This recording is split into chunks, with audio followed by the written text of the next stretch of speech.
Students, आज हम बात करते हैं पीसीआर के बारे में। पीसीआर क्या है? Polymerase chain reaction. पॉलीमरेज का पी, चेन का सी, रिएक्शन का आर, पीसीआर कहा जाता है। ये एक मॉलिक्यूलर बायोलॉजी में यूज होने वाली एक तकनीक है जिसकी सहायता से डीएनए का प्रवर्धन या डीएनए की बहुत सारी जीन्स की बहुत सारी कॉपीज बना सकते हैं। तो किस में यूज होती है ये? To amplification of DNA. जो भी हमारा डिजायर्ड डीएनए है उसका हम एम्प्लीफिकेशन कर सकते हैं, उसकी बहुत सारी कॉपीज हम इसमें बना सकते हैं। तो और ये जो पीसीआर तो टेक्निक का नाम है, और ये जिस मशीन में हम इसको रन करते हैं उस मशीन को कहा जाता है थर्मोसाइक्लर। थर्मोसाइक्लर क्या होती है? एक मशीन होती है। उसमें हम क्या करते हैं, एक ट्यूब होती है, उसमें हम पहले रिएक्शन मिक्सचर डालते हैं और फिर वो ट्यूब है उस थर्मोसाइक्लर जो मशीन है उसमें डाल करके प्रोग्रामिंग को रन कराया जाता है। तो थर्मोसाइक्लर में कौन कौन सी स्टेप्स होती हैं वो देखते हैं। उससे पहले हम देखें कि जो रिएक्शन मिक्सचर होता है या जो पीसीआर के कंपोनेंट्स होते हैं वो क्या क्या होते हैं। सबसे पहले इसको हम कहेंगे रिएक्शन मिक्सचर, क्योंकि है पीसीआर ट्यूब है, उसमें हम वो रिएक्शन मिक्सर डालेंगे और उसके बाद थर्मोसाइक्लर में डाल करके उसको रन कराएंगे। तो वो रिएक्शन मिक्सचर क्या क्या होगा? सबसे पहले हमें चाहिए उसमें हमारा डिजायर्ड डीएनए। जिस भी डीएनए की हमें बहुत सारी कॉपीज बनानी है, जिसका एम्प्लीफिकेशन करना है, प्रवर्धन करना है, वो टारगेट डीएनए या डिजायर्ड डीएनए चाहिए। तो पहला कंपोनेंट पीसीआर का या रिएक्शन मिक्सचर का हो गया हमारा डिजायर्ड डीएनए। दूसरा और क्या चाहिए उसके लिए? क्योंकि हमें क्या करना है, डीएनए की बहुत सारी कॉपीज बनानी है, तो डीएनए के लिए हमें क्या न्यूक्लियोटाइड्स चाहिए। तो हम चारों टाइप के डीएनटीपीज लेते हैं। कौन कौन से होंगे? डीएटीपी, डीसीटीपी, डीजीटीपी और डीटीटीपी। ये चारों न्यूक्लियोटाइड्स लेंगे। और क्या चाहिए? डीएनए बन रहा है तो पॉलीमरेज एंजाइम चाहिए, और यहाँ पॉलीमरेज एंजाइम हम कौन सा यूज करते हैं? वो होता है टेक डीएनए पॉलीमरेज। सामान्यतः अपनी बॉडी में अगर डीएनए का रेप्लिकेशन हो रहा है तो डीएनए पॉलीमरेज एंजाइम काम में आता है। और वो डीएनए पॉलीमरेज एंजाइम है वो क्योंकि अपनी बॉडी का टेम्परेचर 37 डिग्री सेंटीग्रेड है तो उसी टेम्परेचर पर वो एक्टिव रहता है। अगर उससे ज़्यादा टेम्परेचर हो तो वो डीनेचर हो जाता है, अर्थात हम कहें वो टेम्परेचर के लिए सेंसिटिव होता है, हीट सेंसिटिव होता है। तो यहाँ देखो एक चीज़ है, ये जो पीसीआर मशीन है उसको हम थर्मोसाइक्लर कह रहे हैं। थर्मोसाइक्लर क्यों कर रहा है? थर्मो का मतलब किससे रिलेटेड होता है? थर्मल मतलब टेम्परेचर से। तो इस मशीन में क्या होता है, टेम्परेचर है वो कम ज़्यादा चलता रहता है, इसलिए इसको कहा है थर्मो। और साइक्लर मतलब इसमें साइकिल्स चलते हैं बहुत सारे। जैसे यहाँ भी पीसीआर में भी हम देखें तो पॉलीमरेज का मतलब क्या है? पॉलीमरेज एंजाइम का इसमें यूज होकर के क्या बनेगा? डीएनए की प्रति बनाएगा, और चेन मतलब वो बहुत सारे साइकिल चलेंगे, एक श्रृंखला चलेगी उसमें रिएक्शंस की, इसीलिए इसका नाम है पॉलीमरेज चेन रिएक्शन। तो यहाँ पे ये थर्मोसाइक्लर मतलब टेम्परेचर क्या होगा, इसमें ज़्यादा होगा कभी कम होगा, तो उतने अधिक टेम्परेचर पर डीएनए पॉलीमरेज जो अपने बॉडी में काम में आता है वो वाला यहाँ काम नहीं कर सकता। इसलिए यहाँ एक हीट स्टेबल, यहाँ पे हम एक हीट स्टेबल या कहें थर्मोस्टेबल डीएनए पॉलीमरेज को लेना पड़ेगा। और ये थर्मोस्टेबल डीएनए पॉलीमरेज कौन सा होता है? Taq DNA polymerase. Taq DNA polymerase कहाँ से आइसोलेट किया गया है? एक बैक्टीरिया से। टी मतलब है थर्मस और एक्यू इसका मतलब है एक्वेटिकस। ये जो टेक डीएनए पॉलीमरेज है वो थर्मस एक्वेटिकस नामक बैक्टीरिया से आइसोलेट किया गया है, इसीलिए इसका नाम क्या है? Taq DNA polymerase. ये 72 डिग्री सेंटीग्रेड तक भी काम करता है, क्योंकि यहाँ पे जो पॉलीमराइजेशन होता है वो कितने डिग्री सेंटीग्रेड? 72 तक होता है, तो वो इसको सहन कर सकता है। उसके बाद और किस चीज की जरूरत होती है? प्राइमर्स की। प्राइमर्स क्या होते हैं? ये 15 to 25 ओलिगोन्यूक्लियोटाइड्स होते हैं।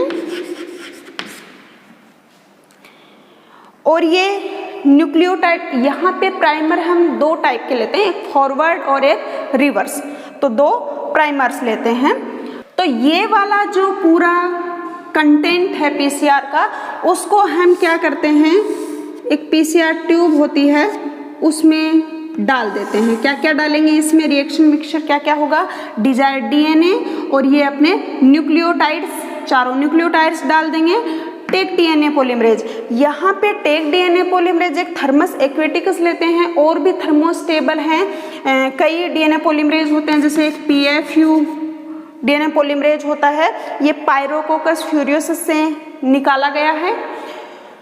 तो अलग अलग टाइप के डीएनए पॉलीमरेज इसमें यूज हो सकते हैं। तो हमने कहा एक तो टारगेट डीएनए डालेंगे, दूसरे न्यूक्लियोटाइड्स डालेंगे, और जो भी थर्मोस्टेबल डीएनए पॉलीमरेज होगा उसको डालेंगे, और प्राइमर्स फॉरवर्ड एंड रिवर्स दोनों ये क्या डालेंगे? इसमें प्राइमर्स डालेंगे। ये डाल करके हमने कहा जो थर्मोसाइक्लर एक मशीन है उसमें इस ट्यूब को डाल देंगे और प्रोग्राम को रन कर देंगे, उसमें सेट कर देंगे हम। अब उसमें डालने के बाद ये पीसीआर की प्रोसीजर कैसे चलती है उसमें, वो हम देखते हैं।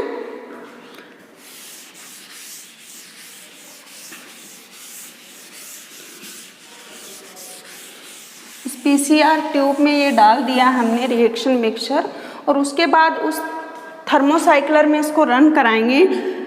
तो इसमें 3 स्टेप होती हैं पीसीआर की प्रोसीजर में। पहली स्टेप होती है डीनेचुरेशन। इस डीनेचुरेशन में क्या होगा? हमारा जो टारगेट डीएनए है 5 प्राइम के सामने क्या होगा? 3 प्राइम, और इधर 3 प्राइम और ये 5 प्राइम। ये डबल स्ट्रैंडेड डीएनए है, हाइड्रोजन बॉन्ड से जुड़ा हुआ है। जैसे ही इसका टेम्परेचर 90 से 94 डिग्री सेंटीग्रेड या यूँ 92 डिग्री सेंटीग्रेड तक रखते हैं, तो ये हाइड्रोजन बॉन्ड जो दोनों स्ट्रैंड के बीच में है वो क्या हो जाते हैं? ब्रेक हो जाते हैं। और ये दोनों, ये डबल स्ट्रैंडेड डीएनए है वो किस में हो जाता है? सिंगल स्ट्रैंडेड हो जाता है।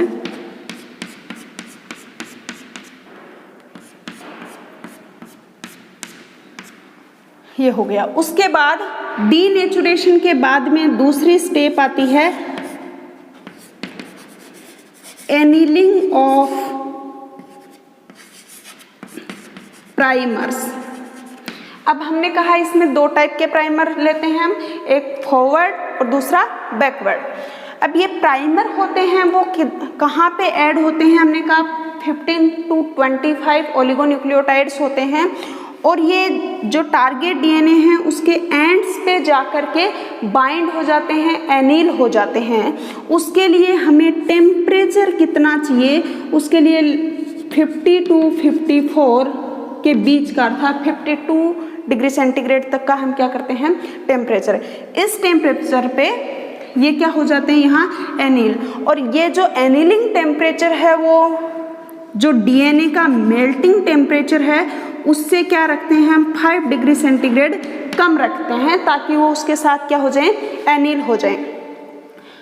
अब एनील होने के लिए हमें कि प्राइमर का जो लेंथ है वो 15 to 25 होना चाहिए, क्योंकि अगर इससे कम हुआ तो वो रेंडमली कहीं भी जाके इस पे एनील हो सकता है।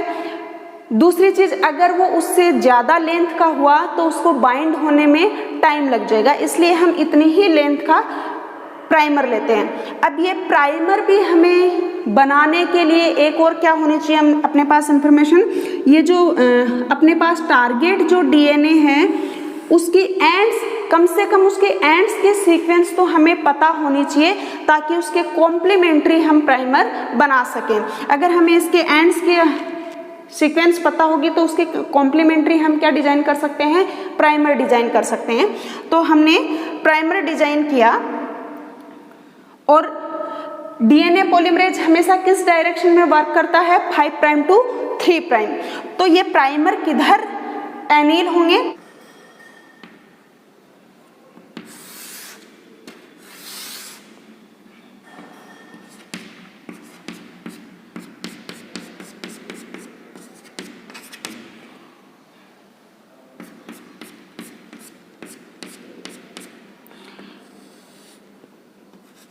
एक ये हो गया रिवर्स और इधर हो गया ये फॉरवर्ड।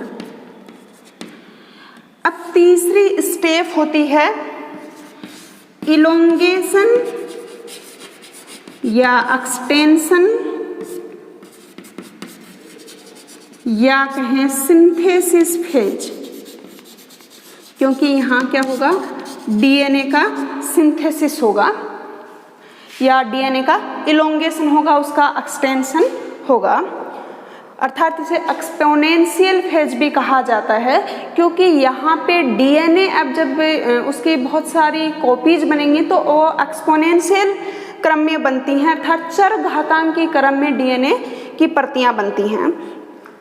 तो यहाँ क्या होगा, जैसे ही यहाँ टेम्परेचर 72 डिग्री सेंटीग्रेड अर्थात 72 74 आगे पीछे करें तो 72 डिग्री सेंटीग्रेड पे क्या होगा, यहाँ पे टेक डीएनए पॉलीमरेज,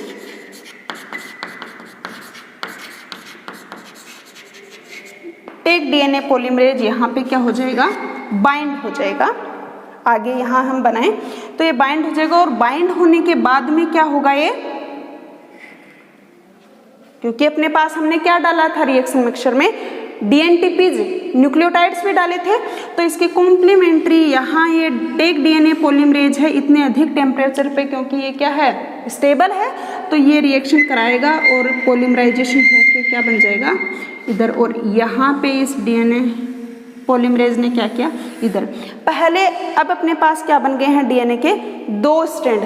पहले हमारे पास एक स्ट्रैंड था, अब पूरा एक साइकिल इसका पीसीआर का कंप्लीट होते ही कितने स्ट्रैंड बन गए हैं, 2 स्ट्रैंड बन गए हैं। ये हो गया पूरा पीसीआर का एक साइकिल।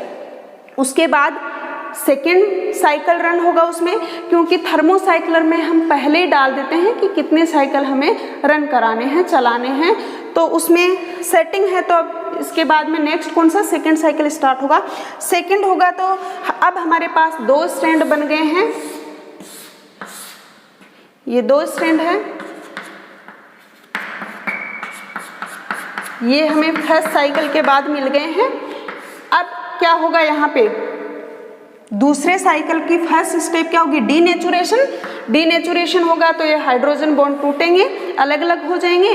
दूसरा स्टेप क्या होगा, एनीलिंग ऑफ प्राइमर, प्राइमर्स हैं वो यहाँ एनील हो जाएंगे, बाइंड हो जाएंगे दोनों पे।